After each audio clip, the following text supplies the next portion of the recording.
Topic के ऊपर आएंगे, लेकिन आज आने से पहले हम थोड़ा आपको कुछ बताना चाहेंगे। जैसे कि आप जानते हैं ऑनलाइन वीडियो चल रहा है, लेकिन फिर भी बहुत सारे बच्चे ऐसे हैं जो वीडियो को देख नहीं रहे हैं और न ही ठीक प्रकार से वीडियो पे आधारित जो है प्रश्नों के उत्तर ही दे रहे हैं। मैं चाहूँगा कि वो मेहनत करें, क्योंकि ये समय अगर निकल जाएगा तो फिर शायद ही मुश्किल होगा हमारे लिए और आपके एक दूसरे के लिए समझना और समझाना। तो मैं चाहूँगा कि अगर आप रोज़ थोड़ा थोड़ा करके अगर देखेंगे और किसी समस्या के आने पर आप मुझसे ज़रूर बात करें। मैं हर संभव प्रयास करूँगा व्हाट्सएप के ज़रिए आप लोग को समझाने का। तो चलिए स्टार्ट करते हैं हम अपने टॉपिक को। तो हम पिछले सेशन में हम लोग पढ़ रहे थे वंशागति और विविधता के सिद्धांत के अंतर्गत मेंडल के नियम के अंतर्गत हम लोगों ने मेंडल के 2 नियम यानी प्रभाविता का नियम और पृथक्करण का नियम हमने पढ़ लिया था। तो आज हम मेंडल का तीसरा नियम पढ़ेंगे, जिसे कहते हैं स्वतंत्र अभ्यूहन का नियम।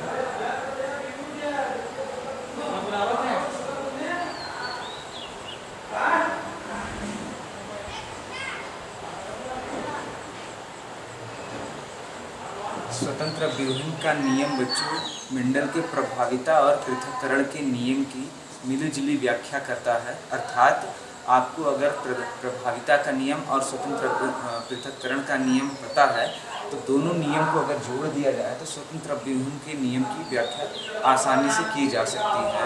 अब इस नियम के अंतर्गत हम सबसे पहले आपको रिमाइंड करा दें कि प्रभाविता का नियम का कथन यह था कि जो भी दृश्य रूप दिखाई देगा, जो भी दृश्य रूप प्रकट होगा उसी आधार पर उसे प्रभाविता का नियम बताया गया था। ठीक है बच्चों। अब पृथक्करण का नियम क्या कहता है बच्चों? पृथक्करण के नियम में उन्होंने यह बताया कि जब हम F1 पीढ़ी से प्राप्त संकर बीजों का F2 पीढ़ी में स्वनिषेचन होने देते हैं, यानी स्वपरागण होने देते हैं, ऐसी दशा में क्या होता है, युग्मक जो है स्वतंत्र रूप से जुड़कर अपने मूल जनकों के लक्षणों की व्याख्या करते हैं या मूल जनकों के लक्षणों को प्रदर्शित करते हैं। यानी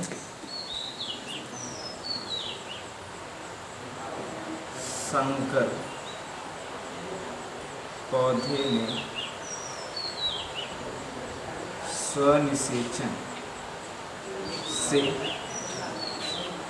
युग्मक अपने मूल जनक के लक्षणों को प्रकट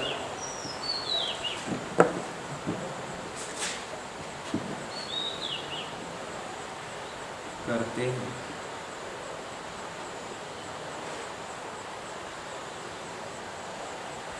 बच्चों इस प्रकार से इन 2 नियमों का निष्कर्ष यह निकलता है कि पहला, जिस प्रकार का लक्षण अगर हमें दिखाई दे रहा है तो हम उसे प्रभावी लक्षण मान लेते हैं और इस प्रकार से प्रभाविता के नियम की निष्पत्ति हो जाती है। दूसरे रिजल्ट के अंतर्गत अगर हम F1 जनरेशन से प्राप्त हाइब्रिड बीज को में स्वनिषेचन होने देते हैं, उसके परिणाम स्वरूप क्या होता है कि युग्मक अपने मूल जनक यानी हाइब्रिड बीज जिस भी जनक से मिलकर बना हुआ है उनके लक्षण को प्रकट करते हैं वो। ठीक है। इस प्रकार से हमारे दोनों नियम की निष्पत्ति हो जाती है। अब इन्हीं दोनों नियम को मिला दे तो हमारा स्वतंत्र अभ्यूहन का नियम बन जाता है। कैसे बच्चों? तो आइए हम देखते हैं। एक बात और मैं बताना चाहूँगा, स्वतंत्र अभ्यूहन के नियम को द्विसंकर संकरण भी कहते हैं। ठीक है। यानी इसका एक और नाम है बच्चों, कभी कभी एग्जाम में यही पूछ देता है, द्विसंकर संकरण। अब द्विसंकर संकरण नियम में क्या है बच्चों? इससे पहले हम इन दोनों में जब भी हमने संकरण कराया या जो भी निषेचन हुआ वह किसी मटर के पौधे के किसी एक लक्षण के परिता था। यानी हमने लंबाई को, अगर लंबाई वाले गुण की तुलना की तो लंबाई के गुण के लिए हम लोगों ने लंबेपन का जिन और बौनेपन के जिन दोनों के बीच का हमने कंपैरिजन किया और निष्कर्ष निकाला। यहाँ पर हमारे स्वतंत्र विघटन के नियम में क्या होता है, हम किन्हीं दो लक्षणों को लेकर जो है उनके बीच संकरण कराते हैं, इस वजह से इसे हम द्विसंकर संकरण का नियम भी कहते हैं।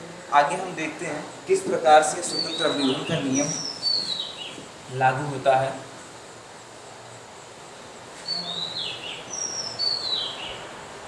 मेंडल ने एक साथ दो लक्षणों की तुलना की। वो दो लक्षण कौन कौन से हैं? गोल, पीला। मेंडल ने मटर के जो बीज लिए उन बीजों का लक्षण क्या था? गोल और पीला। और गोल के लिए हमने कैपिटल आर ले लिया और पीला के लिए हमने कैपिटल वाई ले लिया। इसी प्रकार से झुर्रीदार हरा, यह बीजों का बीज की आकृति, बीज का रंग। इसी प्रकार से यहाँ भी बीज की आकृति और बीज का रंग, ठीक है। यह बिल्कुल परफेक्ट गोल था बच्चों बीज हमारा।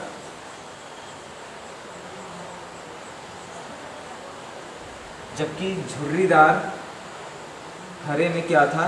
थोड़े रिंकल्स थे, यानी यह थोड़ा रफली बीज था।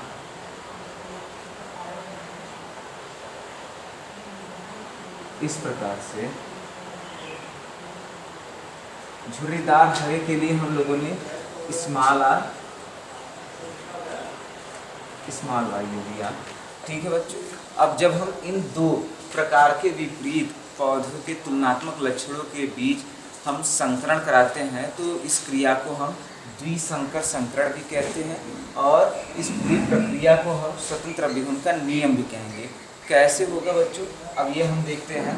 चूँकि यह हमारे दो प्रकार के पौधे हैं, जब इन पौधों के बीच में संकरण होगा, संकरण कराएंगे तो सबसे पहले युग्मक की बात आती है। युग्मक कैसे बनेंगे बच्चों इनके? तो इसका युग्मक बच्चों कुछ इस प्रकार से बनेगा। अगर इसे हम नर भाग मान ले या मादा भाग मान ले तो भी इनके युग्मक कुछ इस प्रकार से बनेंगे बच्चों।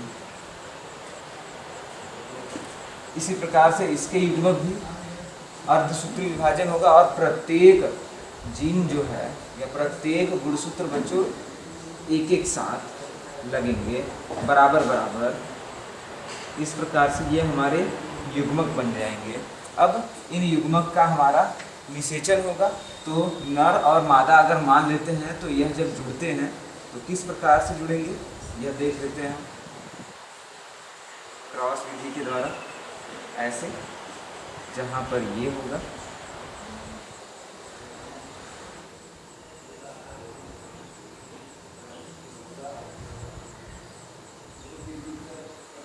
ये हमारा बीज बनेगा बच्चों।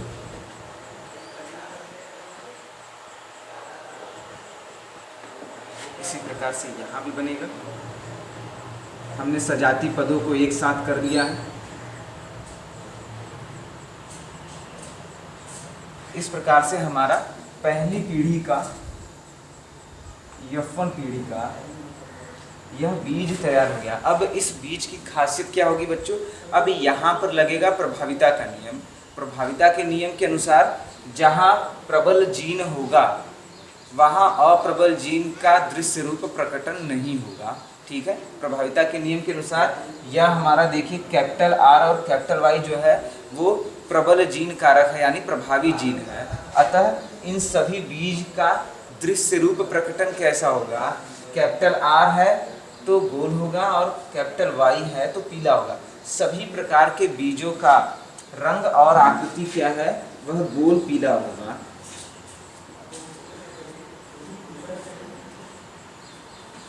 इसी प्रकार से इसका भी होगा बच्चों।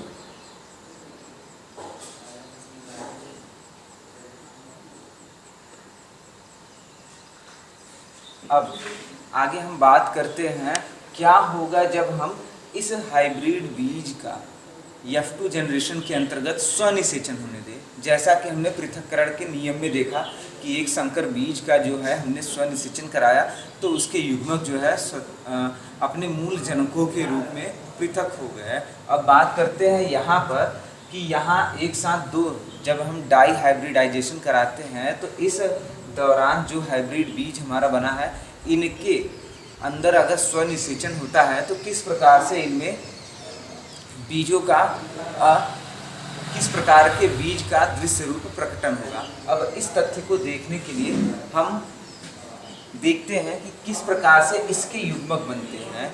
अब युग्मक का विभाजन कैसे होगा, क्योंकि जब इस पौधे को हम लेंगे तो इसके अंदर भी अर्धसूत्री विभाजन होगा और इसके अंदर भी युग्मक का निर्माण होगा। बच्चों, युग्मक के निर्माण की संभावना यह है क्योंकि इसमें 4 प्रकार के अलग अलग जीन हैं और प्रत्येक 4 प्रकार का अलग अलग जीन जो है किसी के भी साथ संलग्न हो सकता है।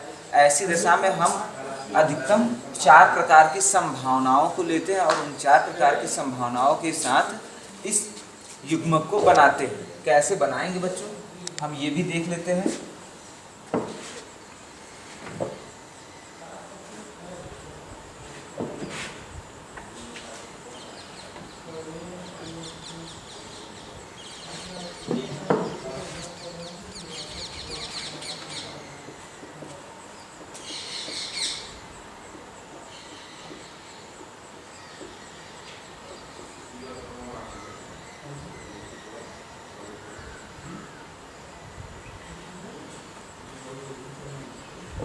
हमने यहाँ देखा क्या था कि कैपिटल आर, कैपिटल वाई और स्मॉल आर, स्मॉल वाई के साथ जब हमने इसका क्रॉस कराया था तो हमारा हाइब्रिड बीज यह बना था। 4 हाइब्रिड बीज F1 जनरेशन के अंतर्गत बच्चे बना। अब इस F1 जनरेशन का हम फिर से स्वनिषेचन कराते हैं। स्वनिषेचन तो सबसे पहले बात आती है युग्मक किस प्रकार से बनेगा। तो युग्मक बनाने के लिए बच्चों हम यह देखते हैं कि यह युग्मक कैसे जुड़ सकता है। Capital R, small R, capital Y, small Y. तो संभावना यह भी हो सकती है बच्चों कि यह कैपिटल आर एक बार इस युग्मक से जुड़ सकता है और यह भी संभावना बनती है कि यह कैपिटल आर अर्धसूत्री विभाजन के दौरान इससे भी जुड़ सकता है। इसके अलावा जुड़ने पर क्या होगा, एक युग्मक तो हमारा कैपिटल आर कैपिटल वाई हो गया बच्चों, यह भी बन सकता है। एक ये हो सकता है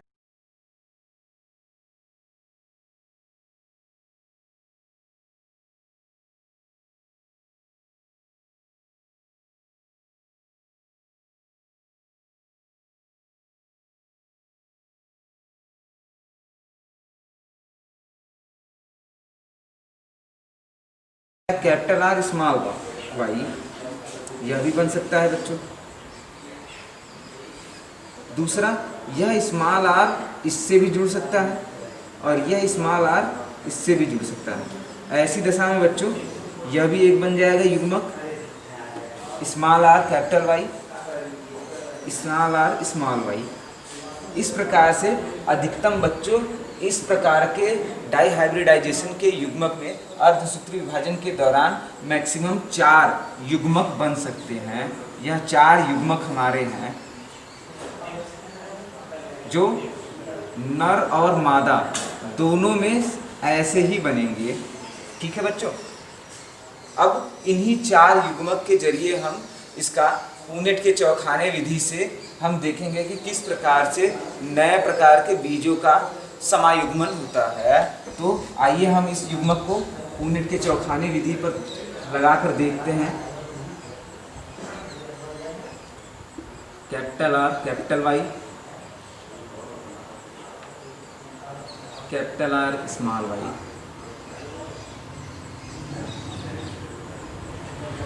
small R capital Y, small R small Y. इसी प्रकार से बच्चों यहाँ भी उसी क्रम में होगा। Capital R capital Y, capital R small Y,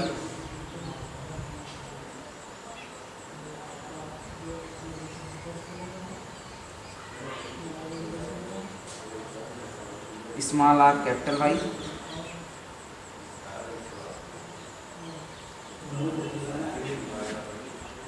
small R small Y.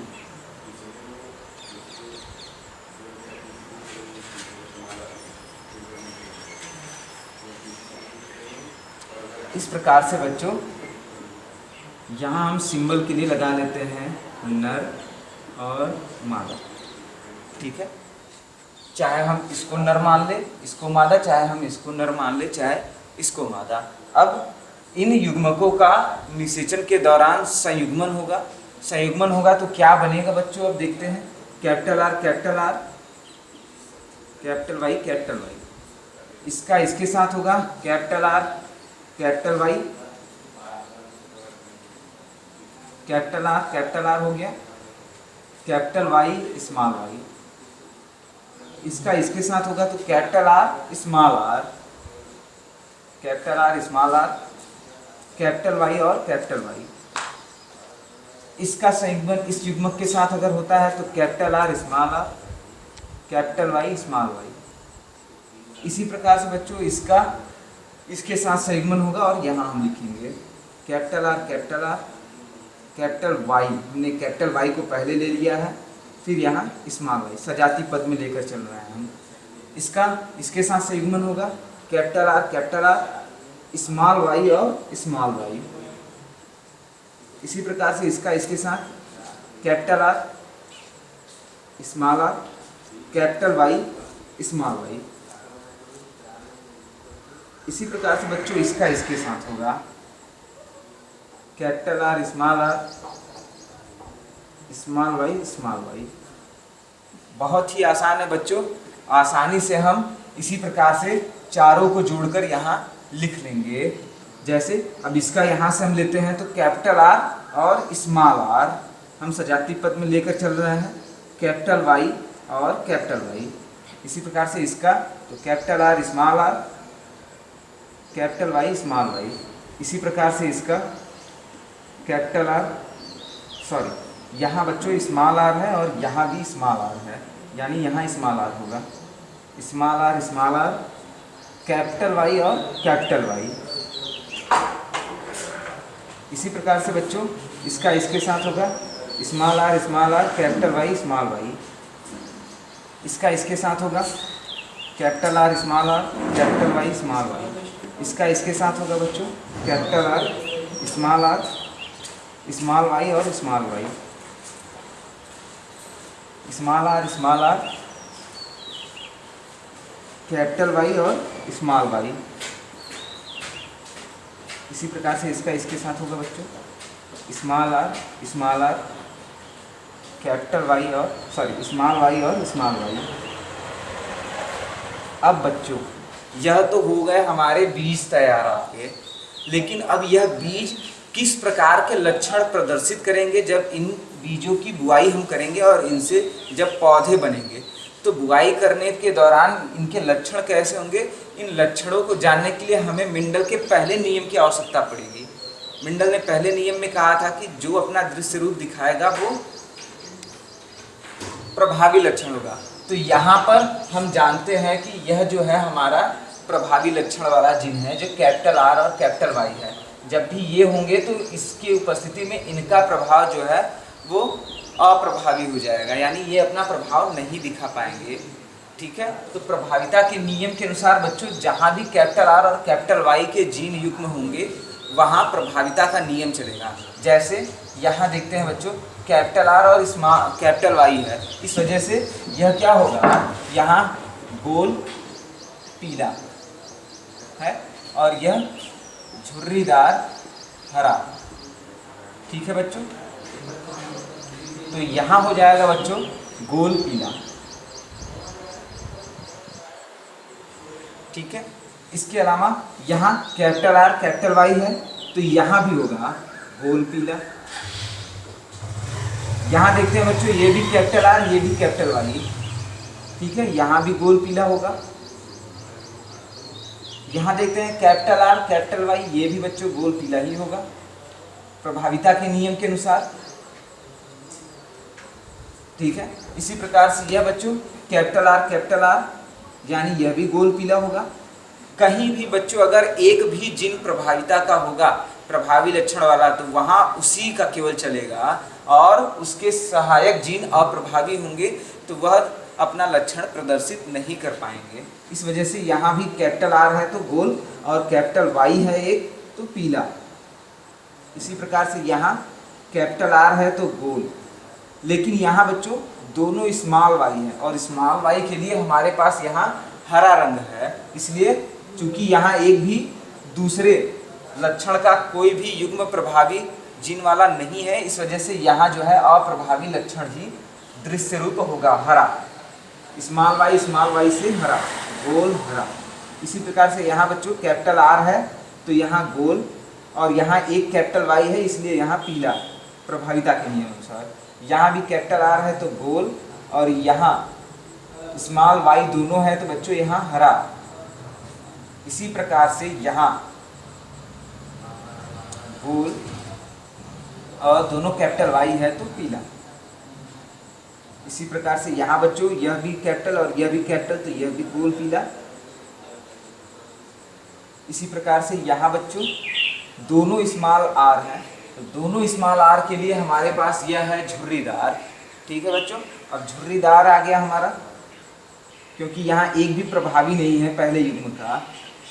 चूंकि यहाँ दोनों कैपिटल वाई है तो कैपिटल वाई से हमारा पीला हो गया, झुर्रीदार पीला।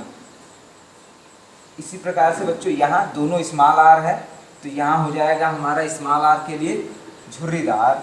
ठीक है, तो फिर से हम यहाँ झुर्रीदार लिखेंगे। और कैपिटल वाई एक है अर्थात ये प्रभावी युग्म है तो कैपिटल वाई के लिए पीला हो गया हमारा। इसी प्रकार से बच्चों यहाँ पर यहाँ हमारा कैपिटल आर कैपिटल वाई यानी गोल पीला, यहाँ हमारा कैपिटल आर से गोल दोनों स्मॉल वाई है बच्चों तो हरा हो जाएगा।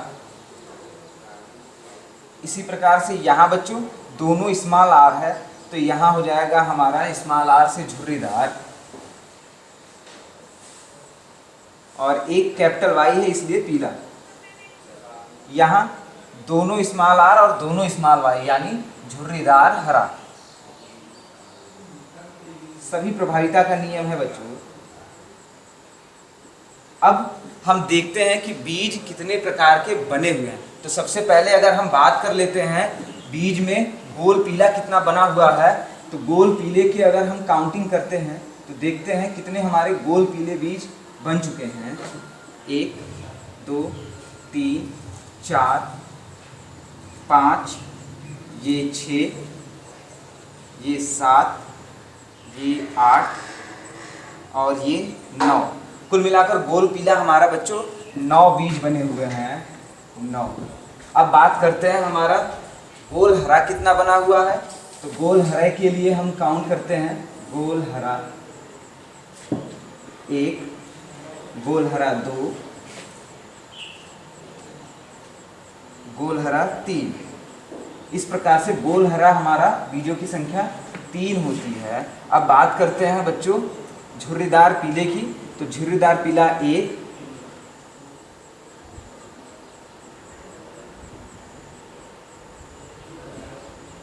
झुर्रीदार पीला 1, झुर्रीदार पीला 2 और झुर्रीदार पीला 3। इस प्रकार से झुर्रीदार पीले की संख्या हो गई 3। आखिरी में बचा हमारा बच्चों झुर्रीदार हरा।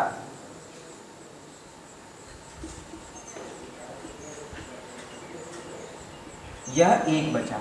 इस प्रकार से बच्चों इन बीजों का अनुपात क्या आता है? 9 संबंधित 3 संबंधित 3 संबंधित 1।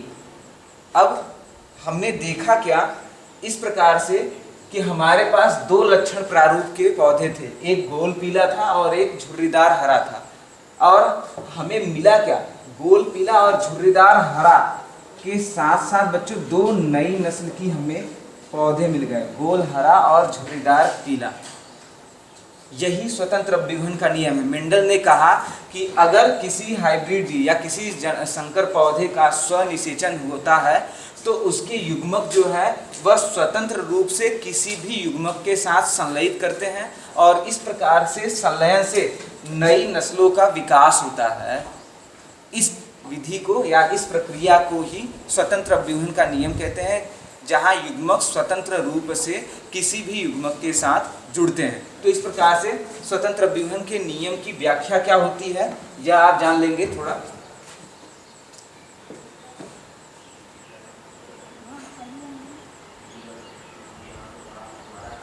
जब दो विपरीत तुलनात्मक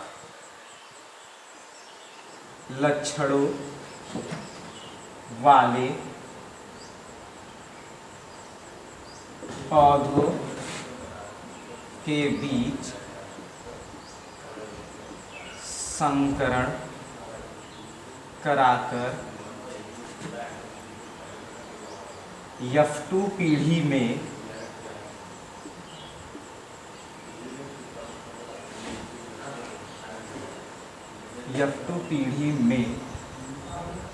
इनमें स्वनिषेचन होने पर युग्मक स्वतंत्र रूप से जुड़कर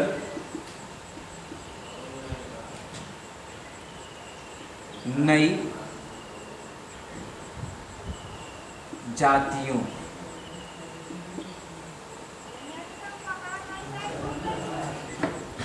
को उत्पन्न करते हैं। युग्मक के इस प्रकार से स्वतंत्र